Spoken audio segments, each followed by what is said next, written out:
Morning sunlight poured into the small house, golden rays cutting through worn curtains. A black man with close-cropped hair and tired eyes woke on the couch, disoriented. He heard someone moving in the kitchen, the soft clink of ceramic, water running. He turned and froze completely. A woman stood there, a black woman with rich brown skin, her hair slightly messy, wearing his white dress shirt. The fabric hung loose on her frame, buttons half done. She was making coffee, movements careful and deliberate. She turned, smiled, her dark eyes catching the light. "You really don't remember last night, do you?" He stammered, his deep voice rough with sleep. "Wait, who are you?" She set the coffee cup down slowly, her French manicured nails tapping against the counter.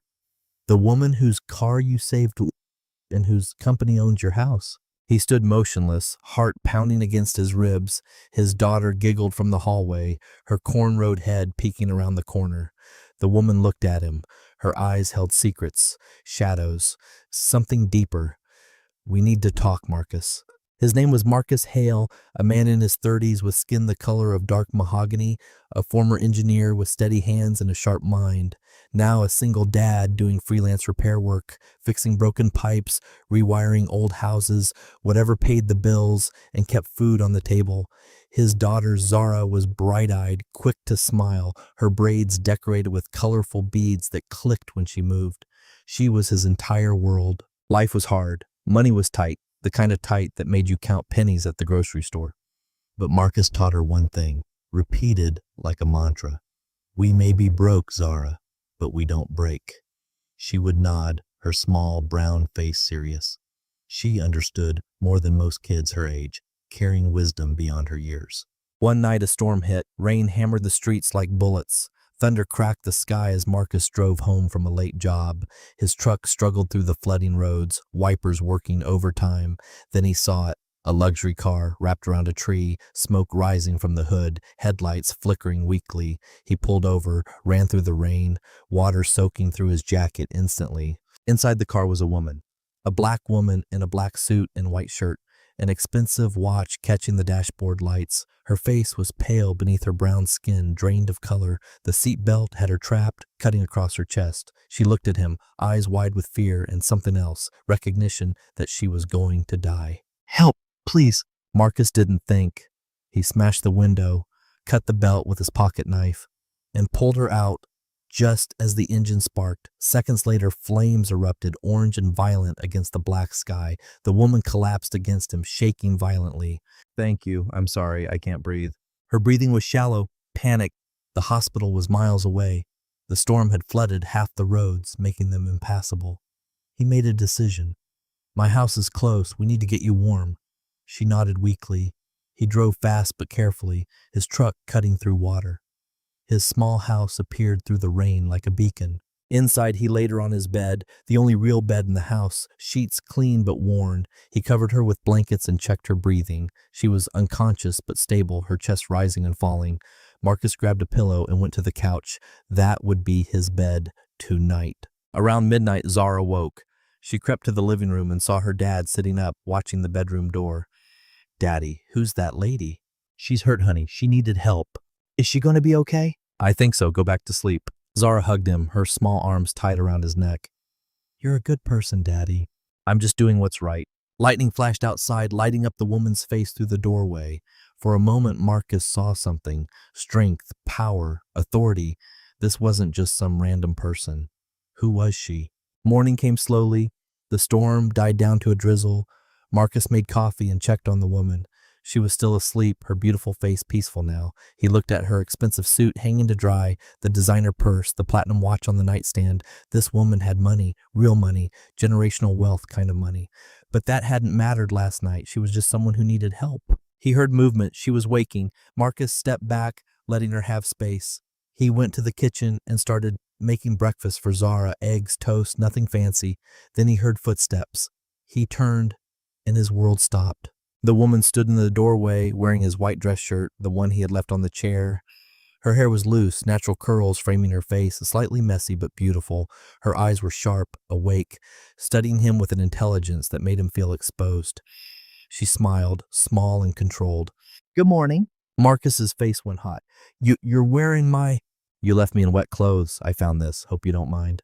Her voice was calm, confident, almost amused, professional, like she was negotiating a business deal.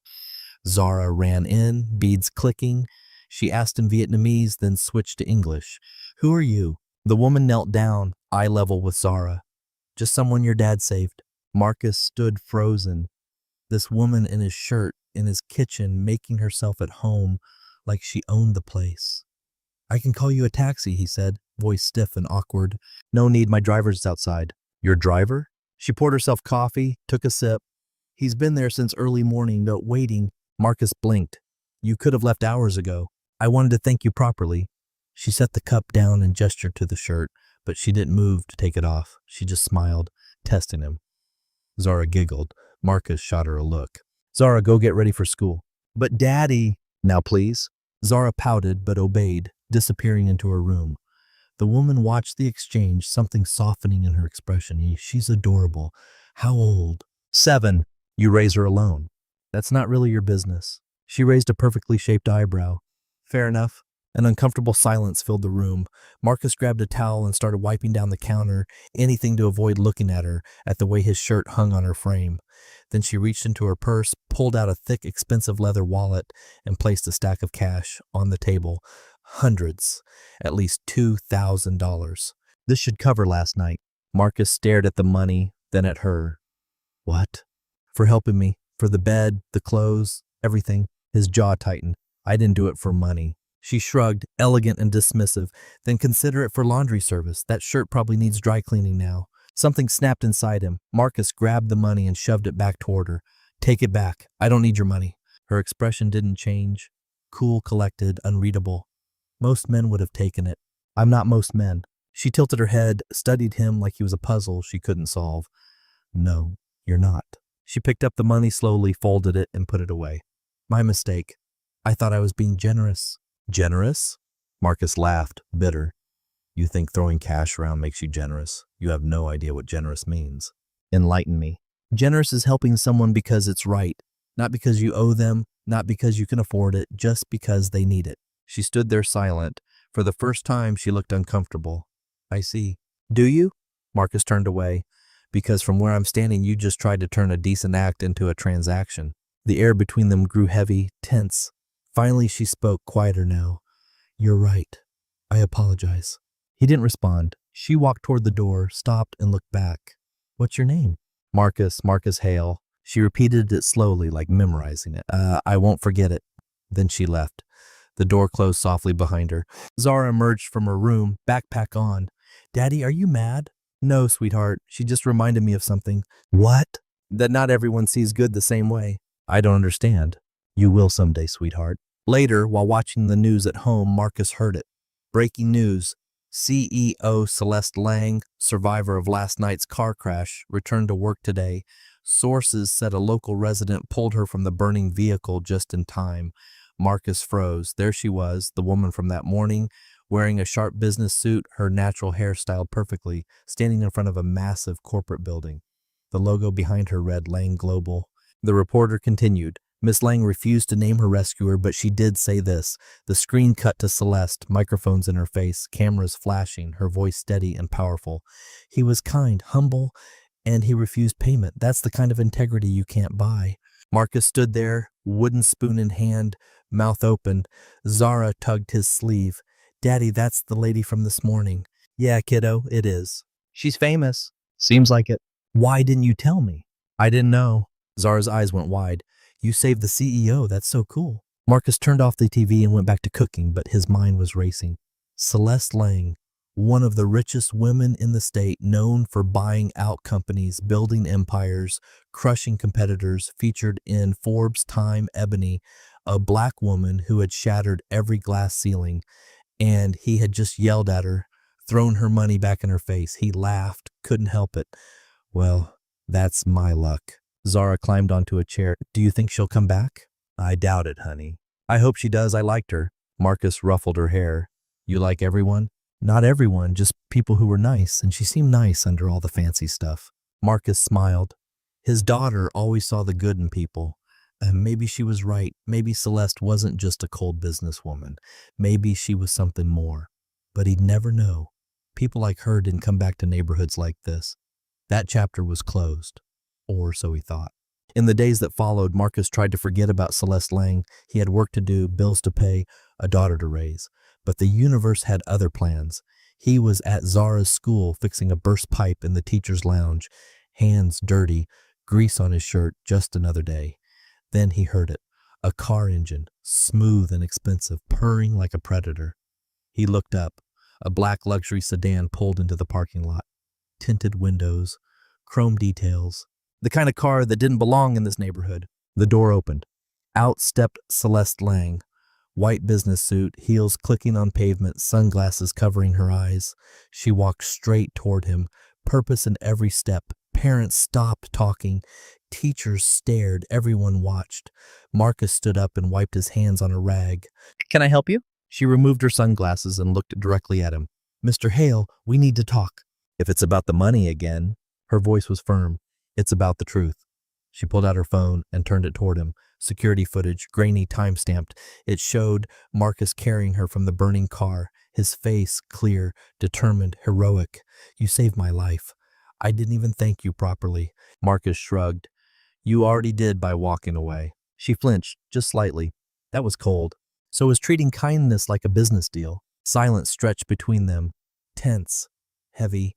Then Celeste looked past him and saw Zara playing on the playground, laughing with friends. "She's your daughter." "My whole world." Celeste watched Zara for a moment. Something in her expression softened, walls coming down. "She's lucky to have you." "I'm lucky to have her." Celeste stepped closer, lowered her voice. "Marcus, I came here to apologize and to make something right. You don't owe me anything." "Maybe not, but I want to do this anyway." She pulled an envelope from her bag and opened it. Inside was a legal document. Marcus recognized the letterhead, his landlord's property management company. "What is this?" "I own the building you rent. As of yesterday, I bought it outright. And as of this morning, your lease is paid off. The house is yours, free and clear." Marcus stepped back, head spinning. You what?" "And as of this morning, your lease is paid off. The house is yours, free and clear. You think kindness is a debt to be repaid? I don't want this." "It's not about debt." Her eyes held his, steady, sincere. "It's about starting something better." "Better for who? Your conscience?" She didn't blink. "For people like you who do the right thing and get nothing in return. I got something. I got to sleep knowing I helped someone. That's enough." "Is it?" She gestured around. "Is this enough? Working yourself to the bone, struggling every month? You deserve more." "I don't need saving." "Everyone needs saving sometimes." Her voice cracked just a little. "Even me." Marcus paused. He saw something in her eyes. Vulnerability, pain. This wasn't just about him. "What happened to you?" Celeste looked away. "I grew up poor, foster care, group homes. I clawed my way to the top, and somewhere along the way I forgot what it felt like to be helpless. Until the crash, until you." She smiled sadly. "You reminded me that money can't buy character. It can't buy courage, and it definitely can't buy the kind of man who saves a stranger in a storm." Marcus felt his anger melting slowly. "So what now?" "Now I do something I should have done from the start." She handed him another document.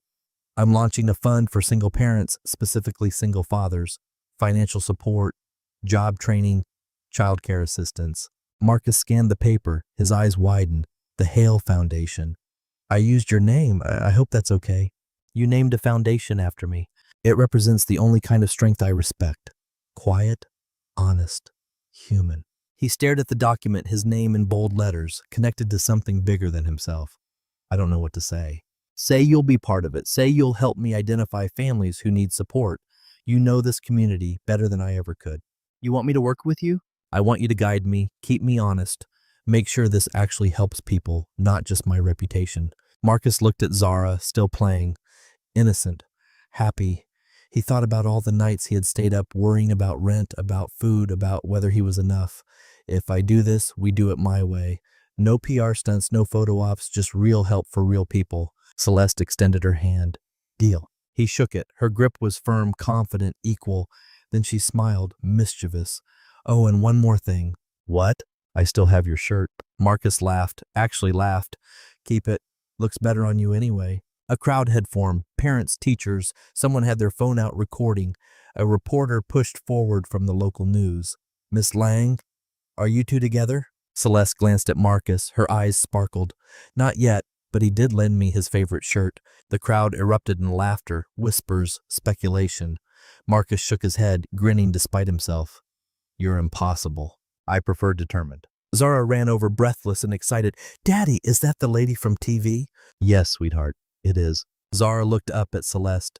Are you going to help my daddy? Celeste knelt down, eye level.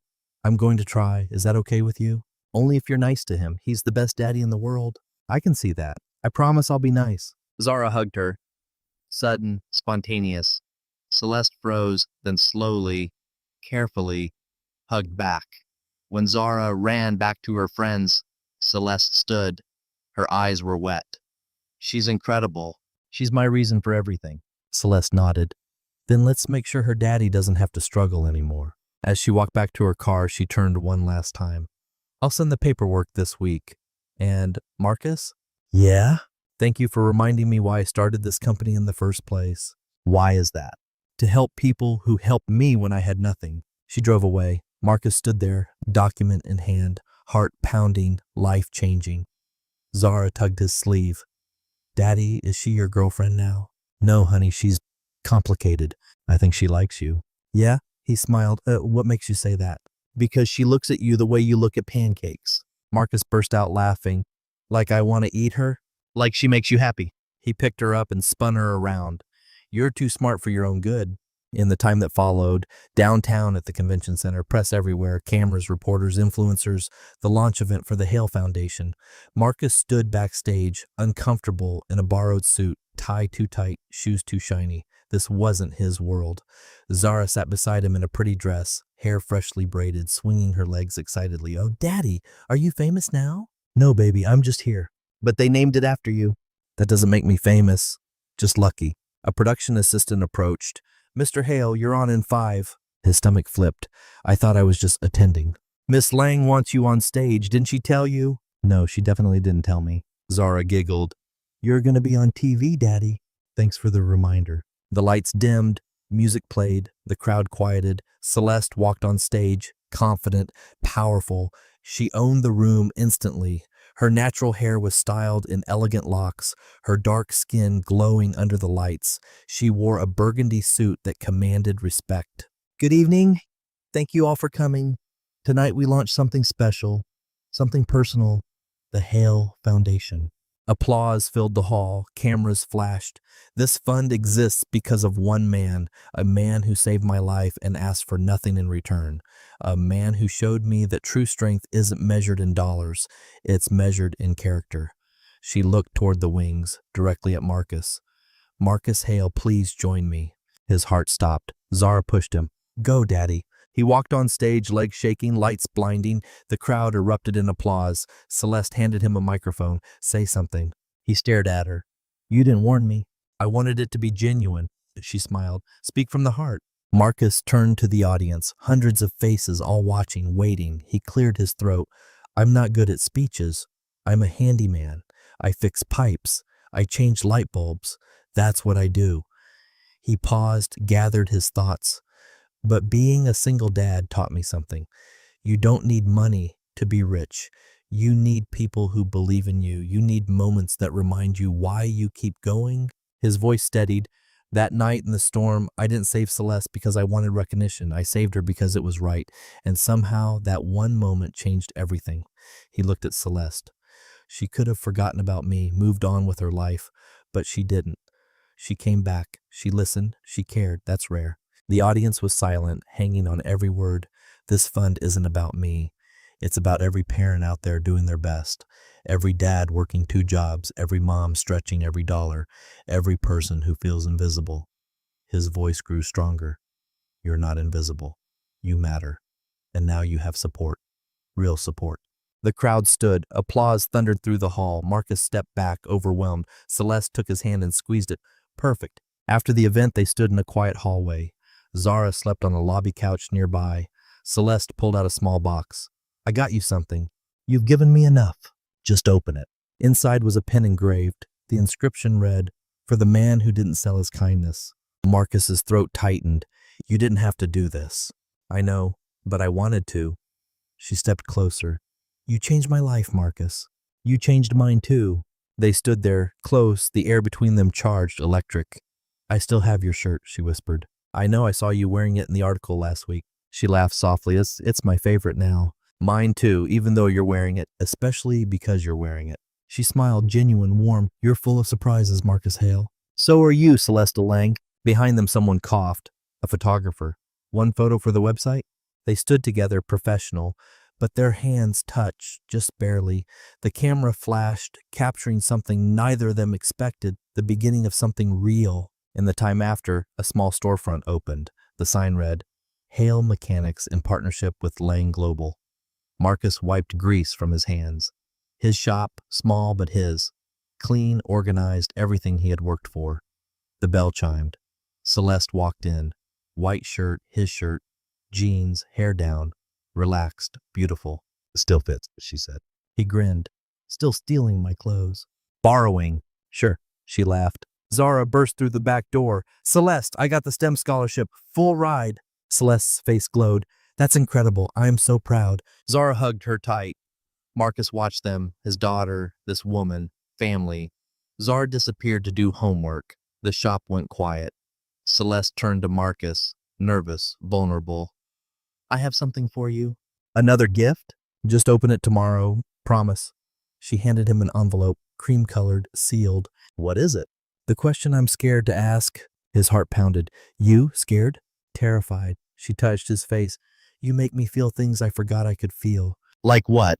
Like I'm home. Marcus pulled her close. You are home. They kissed. Soft, deep. A year of friendship becoming love. She pulled back, smiled. Open it tomorrow. Why not now? Because I want you to really think about it. She left. Marcus stood alone, envelope burning in his hand. That night he couldn't sleep. Morning came slowly. He opened it, a card, handwritten in elegant script. Marcus, you saved my life in a storm. But you did more. You saved me from becoming someone I hated.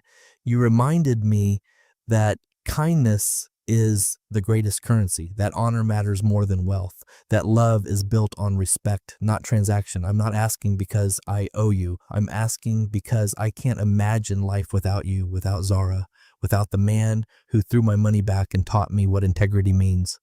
Will you marry me? See, the second page was an invitation already printed, the wedding of Celeste Lang and Marcus Hale. Marcus's hands shook. Tears fell. He laughed and cried at once. Zara appeared. Daddy, why are you crying?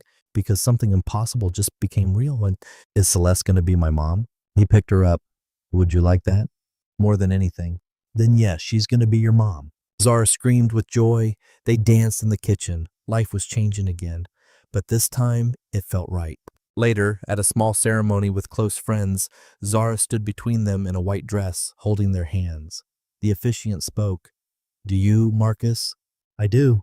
I didn't finish. I don't need you to. I do. Laughter filled the room. Celeste smiled, eager. I've waited long enough. Do you, Celeste? I do. Forever. They kissed early before permission. They didn't care. At the reception, Marcus gave her a small box. Inside was a key. What's this? The key to my truck. The one from that night. I restored it. It's yours. She stared at it. You kept it. Some things are worth keeping. Like us. Especially us. They danced. Zara joined them. The three swayed together. A family forged in a storm, built on honor, sealed with love. Celeste whispered, sometimes kindness saves a life. Marcus added, sometimes it saves two. Zara finished, sometimes three. They held each other as the sun set, orange and gold sky. Their story had found its ending, but their life together was just beginning. Sometimes kindness saves a life. Sometimes it saves two, sometimes three.